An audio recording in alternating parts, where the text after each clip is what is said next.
नमस्कार दोस्तों, शिक्षा का सफ़र में आपका स्वागत है। पिछली वीडियो में हम लोग भाषा तथा व्याकरण के बारे में पढ़े थे। फिलहाल इस वीडियो में हम लोग व्याकरण तथा इसके अंगों के बारे में पढ़ेंगे।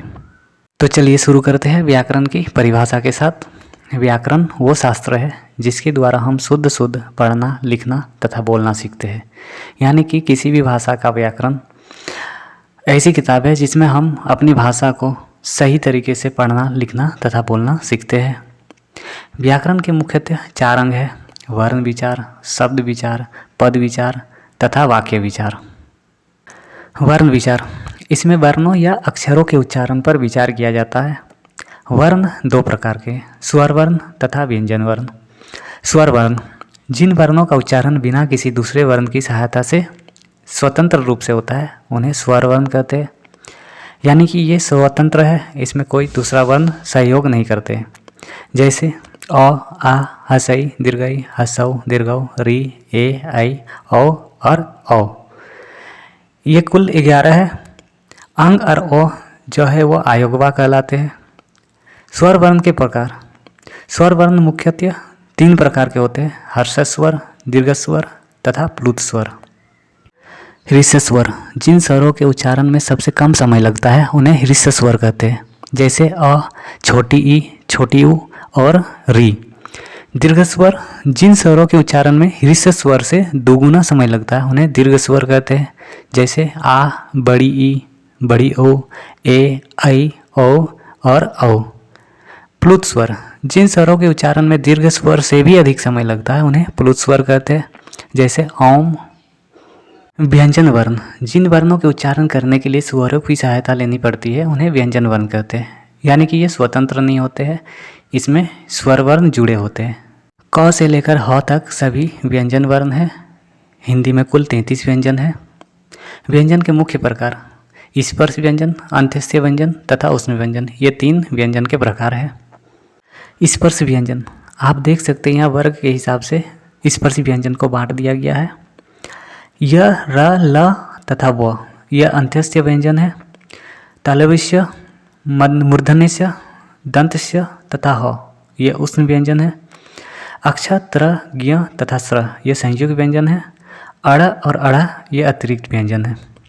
अक्ष, त्र, ज्ञ, स्र इसलिए ये संयुक्त व्यंजन है क्योंकि अक्ष क तथा स से मिलकर बने हैं, त्र त तथा र से मिलकर बने हैं, ज्ञ ज तथा य से मिलकर बने हैं तथा स्र स तथा र से मिलकर बने हैं। वर्ण विचार के बाद अब आ जाते हैं शब्द विचार पर। शब्द विचार, इसमें शब्दों की उत्पत्ति, विकास और उनके रूपों का अध्ययन किया जाता है। शब्दों के वर्गीकरण, अर्थ के आधार पर शब्द 2 प्रकार के हैं: सार्थक शब्द तथा निरर्थक शब्द। रचना के आधार पर शब्द 3 प्रकार के हैं: रूढ़ शब्द, यौगिक शब्द तथा योगरूढ़ शब्द। उत्पत्ति के आधार पर शब्द 4 प्रकार के हैं: तत्सम शब्द, तद्भव शब्द, देशज शब्द और विदेशी शब्द।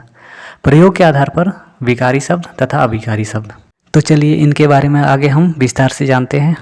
अर्थ के आधार पर शब्द के भेद। सार्थक शब्द, वे शब्द जिनका कोई निश्चित अर्थ होता है सार्थक शब्द कहलाते हैं। जैसे पानी, सड़क, बादल, पुस्तक तथा घर आदि। निरर्थक शब्द, वे शब्द जिनका कोई निश्चित अर्थ नहीं होता निरर्थक शब्द कहलाते हैं, लेकिन ये वाक्य में सार्थक शब्दों के साथ जुड़कर अर्थपूर्ण बन जाते हैं। जैसे पानी वानी में वानी, रोटी बोटी में बोटी, चाय वाय में वाय आदि निरर्थक शब्द हैं। हम अक्सर अपनी बात को जोर देकर कहने के लिए सार्थक शब्दों के साथ निरर्थक शब्दों का प्रयोग करते हैं, जैसे कपड़ा लत्ता, खाना वाना आदि। रचना के आधार पर शब्द के भेद। रूढ़ शब्द, ऐसे मूल शब्द जिनका खंड नहीं किया जा सकता और जो स्वयं स्वतंत्र तथा निश्चित अर्थ रखते हैं रूढ़ शब्द कहलाते हैं। रूढ़ का अर्थ है कि इनका अर्थपूर्ण खंड नहीं किया जा सकता, यानी कि इसको अलग कर दे तो इसका कोई अर्थ नहीं बनेगा। जैसे पानी, घर, आसमान, नदी, पहाड़ तथा बादल।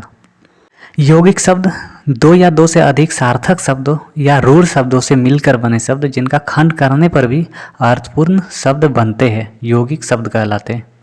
जैसे विद्यालय, विद्या और आलय मिलकर बना है।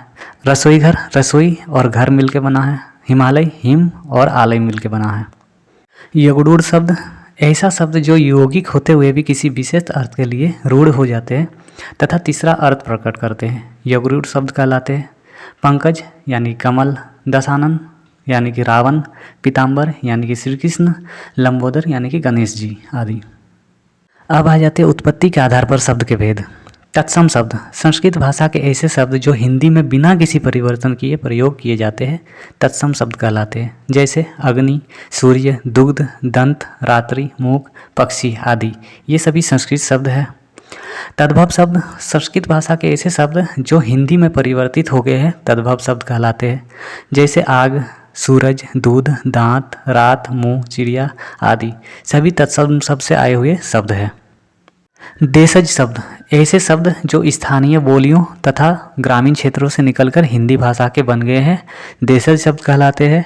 स्थानीय बोली से ये बना शब्द है, जैसे लोटा, खिचड़ी, डिबिया, थैला, जूता आदि। विदेशी शब्द विदेशी भाषाओं से हिंदी भाषा में आए शब्द विदेशी शब्द या विदेशज शब्द कहलाते हैं। इन्हें आगत शब्द भी कहा जाता है, जैसे डॉक्टर, अस्पताल, स्कूल, चश्मा, आदमी, वकील आदि सभी विदेशी भाषाओं के शब्द हैं। प्रयोग के आधार पर शब्द के भेद। विकारी शब्द ऐसे शब्द जो लिंग, वचन, काल या कारक के कारण अपना रूप बदल लेते हैं विकारी शब्द कहलाते हैं। यानी कि इसमें विकार उत्पन्न होता है। विकार का अर्थ होता है बदलाव। यानी कि ऐसे शब्द जो वाक्य में लिंग, वचन, काल या कारक के अनुसार बदल जाते हैं विकारी शब्द कहलाते हैं। अविकारी शब्द ऐसे शब्द जो लिंग, वचन, काल या कारक के कारण अपना रूप नहीं बदलते हैं अविकारी शब्द कहलाते हैं, जैसे तेज, बहुत और वाह, धीरे धीरे आदि। उदाहरण के लिए देखिए, यहाँ लड़का धीरे धीरे दौड़ रहा है। फिर यहाँ अगर लिंग के हिसाब से लड़की कर दिए तो लड़की धीरे धीरे दौड़ रही है। तो यहाँ रंगीन शब्द जो है लड़का, लड़का से लड़की बन गया। रहा से रही है।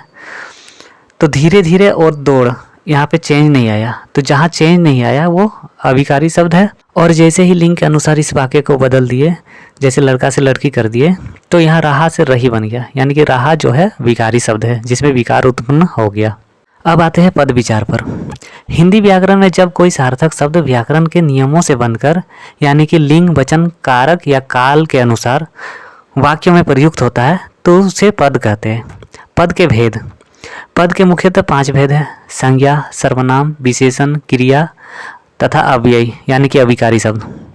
पद के भेद, संज्ञा, सर्वनाम, विशेषण आदि के बारे में हम अगली वीडियो में पढ़ेंगे। अब आते हैं वाक्य विचार पर। वाक्य विचार यानी कि इसमें वाक्य की रचना और उनके भेदों के नियमों का अध्ययन किया जाता है। वाक्य के भेद। वाक्य के भेद को 2 आधारों पर वर्गीकृत किया गया है, एक रचना के आधार पर वाक्य के भेद तथा एक अर्थ के आधार पर वाक्य के भेद। तो चलिए इन भेदों को आगे विस्तार से जानते हैं। रचना के आधार पर वाक्य के भेद। सरल वाक्य। सरल वाक्य वो वाक्य है जिसमें केवल एक उद्देश्य तथा एक ही विधेय होता है। उद्देश्य का अर्थ है वाक्य में जिसके बारे में कुछ कहा जाए या जो करता हो, तथा विधेय वाक्य में कर्ता के बारे में जो कहा जाए उसे विधेय कहते हैं।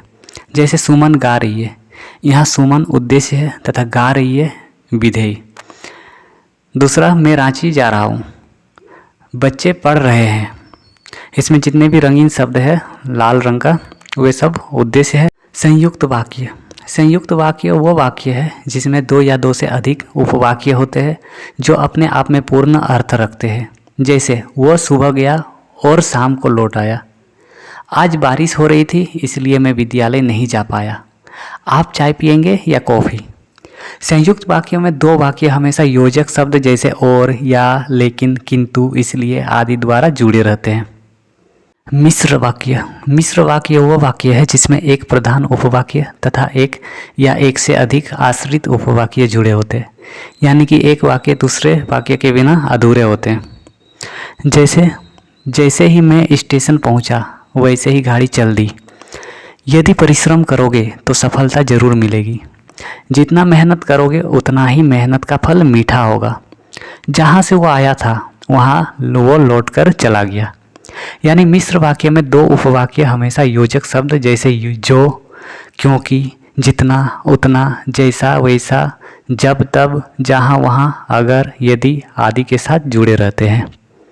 नेक्स्ट, अर्थ के आधार पर वाक्य के भेद। पहला, विधानवाचक वाक्य। ऐसे वाक्य जिसमें कार्य के होने की सामान्य सूचना मिलती है विधानवाचक वाक्य कहलाते हैं। जैसे सूर्य पूरब से उगता है, गुलाब एक सुंदर फूल है। यह सरल वाक्य के समान है। नेक्स्ट, निषेधावाचक वाक्य। ऐसा वाक्य जिसमें किसी कार्य के ना होने का बोध होता है निषेधावाचक वाक्य कहलाते हैं। जैसे आज मैं खाना नहीं खाऊंगा, राज विद्यालय नहीं जाएगा आदि। अगला प्रश्नवाचक वाक्य, ऐसे वाक्य जिसमें प्रश्न पूछे जाने का बोध हो प्रश्नवाचक वाक्य कहलाते हैं। जैसे आपका नाम क्या है, ताजमहल कहाँ स्थित है। नेक्स्ट आज्ञावाचक वाक्य, ऐसे वाक्य जिसमें आज्ञा, आदेश, निर्देश या प्रार्थना का भाव हो आज्ञावाचक वाक्य कहलाते हैं। जैसे कृपया दरवाज़ा बंद कर दो, उधर मत जाओ। नेक्स्ट इच्छावाचक वाक्य, ऐसे वाक्य जिसमें वक्ता का इच्छा, शुभकामना या आशीर्वाद का भाव हो इच्छावाचक वाक्य कहलाते हैं। जैसे भगवान तुम्हारा भला करे, जन्मदिन की हार्दिक शुभकामनाएं। नेक्स्ट संदेहवाचक वाक्य, ऐसे वाक्य जिसमें कार्य के होने की संदेह या संभावना हो संदेहवाचक वाक्य कहलाते हैं। जैसे शायद आज वर्षा होगी, आज वो दिल्ली से आ सकता है। नेक्स्ट संकेतवाचक वाक्य, ऐसे वाक्य जिसमें एक क्रिया का होना दूसरी क्रिया पर निर्भर करती है संकेतवाचक वाक्य कहलाते हैं।